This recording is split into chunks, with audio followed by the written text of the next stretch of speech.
So the Buddha, of course, is known as the awakened one. And this state of awakening is spoken of in the tradition as being a state of complete awareness. So that is both an awareness of reality, which is wisdom, knowledge and vision of things as they really are, and also an awareness of others, which manifests as compassion. So this is the Buddha's anukampa, the way that the Buddha's mind, the Buddha's heart, the Buddha's being vibrates in sympathy with others. So this awareness manifests as wisdom and compassion. And it's interesting just to realize, just to note, that awareness is the beginning of the path. So for a lot of people, when they start to practice Buddhism, they start by practicing something like the mindfulness of breathing, basic fundamental awareness. So that's the beginning, and it's also the culmination of the path. So it's often said again that awareness is an agent of transformation. In a way, it's the agent of transformation in the Dharma, the development of awareness and the deepening of awareness. So as awareness grows, transformation takes place. And awareness is like a fire. So all sorts of other factors come into play with that fire of awareness. So, for example, there's the 7 bodhisangas that come into play. So independence upon awareness arises investigation of mental states.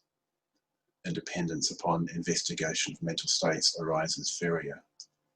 And then rapture, tranquility, concentration, and finally upekkha or equanimity, which is perfect peace. So fire is something, it's an agent that transforms and transmutes.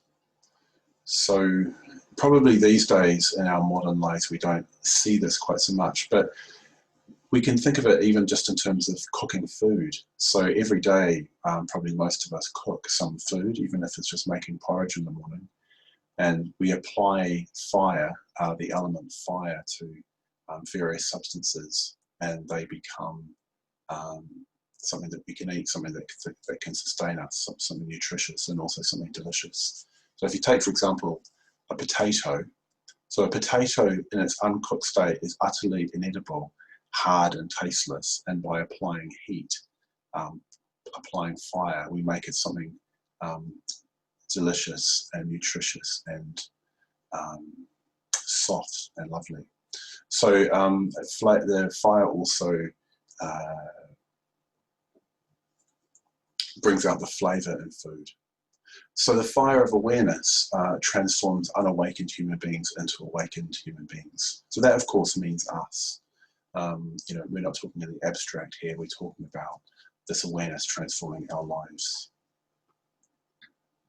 So the image of fire embodies the transformation that takes place when our life meets the 3 jewels, meets the true Ratna. And we have that expressed very beautifully in our dedication ceremony. Around this mandala, this sacred spot, may the flames that transmute samsara into nirvana arise. Here seated, here practicing, may our mind become Buddha, may our thought become Dharma, may our communication with one another be Sangha.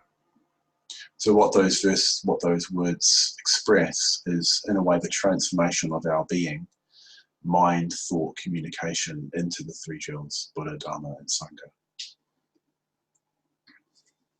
So that's what these flames of transformation, that's the transformation that they effect. And that's why they're emblazoned on our cases in the order. The 3 jewels emblem, the 3 jewels are seated on a lotus or resting on a lotus, and they're enhaloed by flames, the flames of transformation. So this is where Padmasambhava comes in. So Padmasambhava, who's seated here, embodies awareness, and he rests in awareness, so that the particular posture that he assumes in this form is the posture of the Lalitasana, the posture of royal ease. So it's a posture of just that, just ease, just peace, tranquility, but with this a vibrant awareness. Often in the tantric tradition, it's spoken of as this kind of intrinsic awareness. He just rests in the natural awareness of the mind. Or they use the term vidya or rigpa in that tradition to signify that awareness. So in a way, Padmasambhava just rests in awareness. He just rests in a profound awareness of all that's going on all the time. So another expression of that awareness of the Buddha, that complete awareness of the Buddha. And in his the crook of his left arm, he holds a trident. He holds a trident with 3 prongs. And the 3 prongs in the trident, you can actually see that here, hopefully, the trident just there. And he, the 3 prongs are flaming. And the 3 prongs represent the 3 jewels. They represent quite a lot of other things as well, but they represent the 3 jewels. And they're in flames. And the flames just lick around the prongs. They're not being fueled by anything. And that always brings to mind that poem of W.B. Yeats, Byzantium. I'll just give you a little excerpt. He says in that poem, "At midnight on the emperor's pavement flit flames that no faggot feeds, nor steel has lit, nor storm disturbs, flames begotten of flame."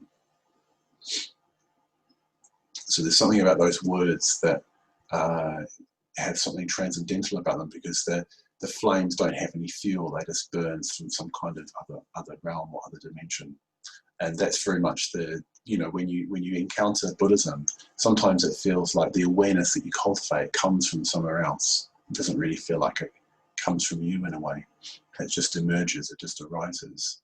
And more that awareness feels like it's coming from the Buddha, or from Padmasambhava, or from Tara, or from Manjushri, coming from not just from some other dimension, but from some other being. So Padmasambhava holds the Khatvanga. He holds the flaming 3-pronged trident, which is also the embodiment of the Dakini. And it's as if he's the master. His holding of that trident, which represents the 3 jewels, means that he's the master of that meeting point. He's the kind of presiding deity of that meeting point where the 3 jewels meets our life, and where principles of the Dharma meet the actual practice and living of the Dharma. And of course, he's the guru, so he helps us translate those principles into the conditions that pertain in our lives. So that this is necessarily an ongoing process. We have to keep doing that. We have to keep translating the principles of the 3 jewels into the actual conditions of our lives, because our lives are always changing. They're always in flux.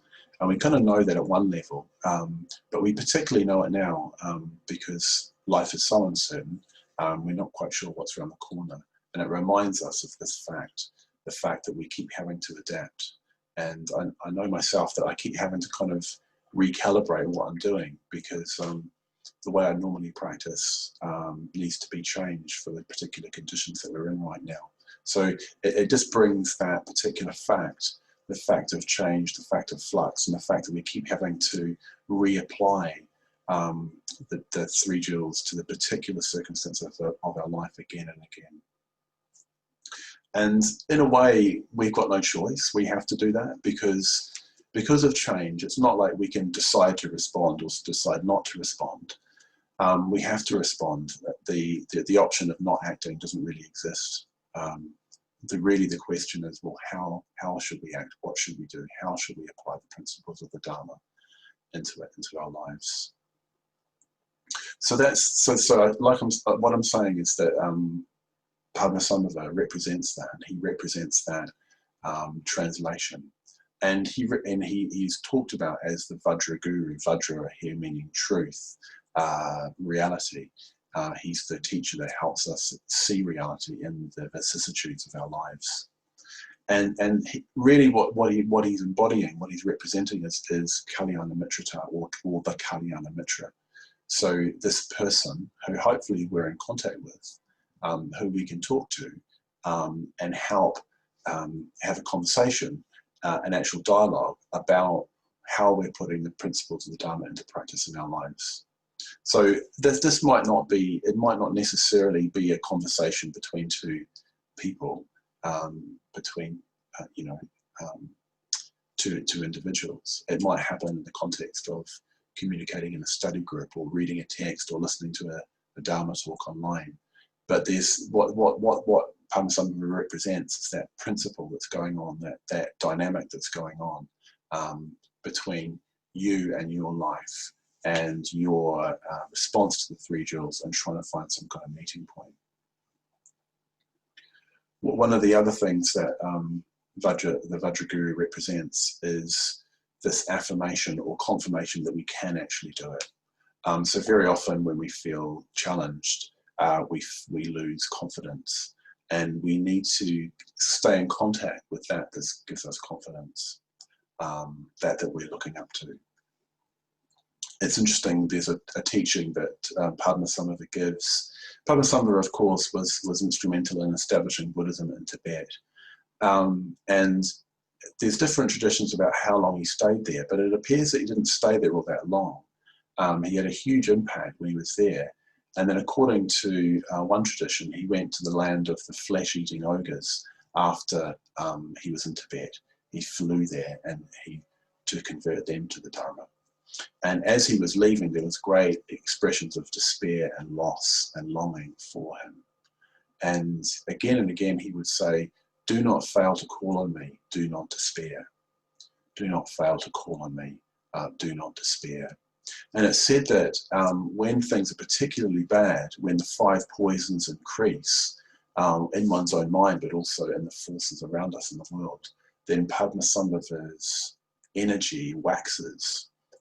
He actually increases in energy and potency and power when the darker energies in the world are stirred up, or the darker energies in our own mind. So that's when we need to call on Kalyana Mitrata. And actually, very often, that's when we can make significant progress. So when we're challenged, our fears are uncovered, our fears are revealed to us in a way in their nakedness, which feels exceedingly uncomfortable. But at the same time, because they're revealed, we can begin to get some kind of purchase on them. We can begin to feel into the texture of what's going on. We can feel our attachment, because according again to the Dharma, whenever there's fear, there's attachment. The fear tells us that we're holding on to something that we're afraid of losing. So if we weren't attached to it, we wouldn't feel fear. So of course that's the fearlessness of the Buddha, the fearlessness of Padmasambhava. So when we're in this state of fear, we need to, as I'm saying, contact, reach out to the Kalyana Mitra, whether in a person or just in some other way. We contact that perspective of the 3 jewels, and we contact that sense of how we can apply the 3 jewels into the actual textures of our lives. So traditionally, Padmasambhava is said to meditate in the cremation ground. So these are cremation grounds, of course, are where bodies are taken to be burned. And, this is how bodies are disposed of even today in India. Dead bodies are taken to the cremation ground, often by a river, and they're burned. And traditionally in the tantric tradition, you would go to these places to meditate. You would go to these places to encounter your fear. And when Padmasambhava goes to the cremation grounds, he encounters the Darkanis, which are these embodiments of energy, liberated energy. So again, sometimes when we feel that fear, whatever that fear is, we feel an accompanying sense of energy and power and potency, because we're in touch with those deeper things that drive us, those deeper motivations, those deeper impulses that drive us. Now, if we can contact them and have them coming along with us on the the path to awakening, and then we're really be getting somewhere. It's when we're cut off from those deeper energies that we don't have any motive force. So I mentioned the Bojjhangas earlier. So it comes out in that teaching that first of all we cultivate awareness, then we begin to investigate our mental states, and we begin to actively turn to developing positive mental states. That's Virya, and independence upon Virya arises rapture, arises the liberation of the energies of our mind, which is passaddhi, which is kind of like tranquility, and then concentration emerges, where concentration or samadhi, where all of our energies are flying together, and independence upon that arises upeksha, arises this deep peace. So yeah, so we all need to reach out to the Kalyana Mitra, the Guru, but we ourselves actually have to do the work. We actually have to put the teachings into practice. We have to enter into that quite uncomfortable place of being in, well, the cremation ground, feeling the fear of our attachments and so on. But I think we can be confident because we've got really, really excellent teachings. We've got a community, and there's a lot of really, really good stuff cycling around in terms of different practices and teachings that we can have confidence in. But in a way, we've got everything we need. We just actually need to apply it to the particular situations in our lives. And we've also got friends. We've got the Sangha, and in the sense of actual friends that we're actually involved with, that we can communicate with. So I've talked about fire as a transforming agent. So fire transforms things, it changes things. But fire also destroys. This is a really important part of the symbol. Fire also destroys. So when I think of this, I think, for example, of the bushfires in Australia, or the forest fires in California. So you see these images. I was looking at images of fire, and these images of just devastation of forests and whole suburbs just burned and destroyed. And this is another important aspect of the image of fire, that the Dharma also destroys. It destroys hindrances and wrong views. And there's this particular part in one particular Padmasambhava practice where, after bringing the image of Padmasambhava to mind and reciting the mantra and saying various verses and so on, the adhisthana, the purifying light, flows down from Padmasambhava. So that's the light of reality, the light of awareness and so on. It fills your body with bliss. And it's said in the text that all hindrances and wrong views are burnt and destroyed. All hindrances and wrong views are burnt and destroyed. And I think it's a really important aspect, that we do actually just let things go completely. That's part of the Dharma, that when we reach the end of the spiral path, the asavas, the poisonous fluxes, are destroyed, and we know that they're destroyed. So what's being spoken of here is, you could say, it's our egoism, our need for the world to be orientated around us is destroyed. We just let go of it completely. And this comes out very forcibly in the life story of Padmasambhava, when Padmasambhava encounters the king of Tibet. Padmasambhava has decided to respond to the king's entreaties and come to Tibet to establish Samye monastery. And when he encounters Tibet, they have this kind of standoff. Neither of them are willing to pay honor, to bow to the other. And at the end, Padmasambhava sings of his greatness, really, his nobility, and how if he was to bow to the king, the Dharma itself would be slighted, because it would be something transcendental bowing down to the mundane. So he decides not to do that. The king's offended, but then a finger of flame emerges from Padmasambhava's finger and sears the king's garment. And the king and all of his retinue his ministers, his queens, and all of his entourage, they all bow, they all prostrate as though swept by a scythe, as the text has it. I was just reading a little bit from Bante the other day, where he's talking about this poem Advent, and he says the transcendental obliterates the mundane, which is putting it very strongly, but there's a sense that that's true. But what's left, I think this is really important, is not something negative. What's left is peace. So when that destruction happens, what's left is peace. What's left is pure dynamism, pure creativity, pure spontaneity. There's a newness and a freshness. So this is why Padmasambhava appears as an 8-year-old boy. So when Padmasambhava is born on Lotus, on the lake of Dharmakosha, he emerges as an 8-year-old boy. This image of newness, of freshness, and of purity. So that same, in a puja we'll do a little bit later, it says that Padmasambhava is free from origination and change, perfect in activity, saving all living beings by means of self-existent compassion, the essence of the immortal wisdom body. With great fervour and fierce faith, I will always pay homage. So I just wanted to end on that note of peace. And as we may have heard, peace is a fire.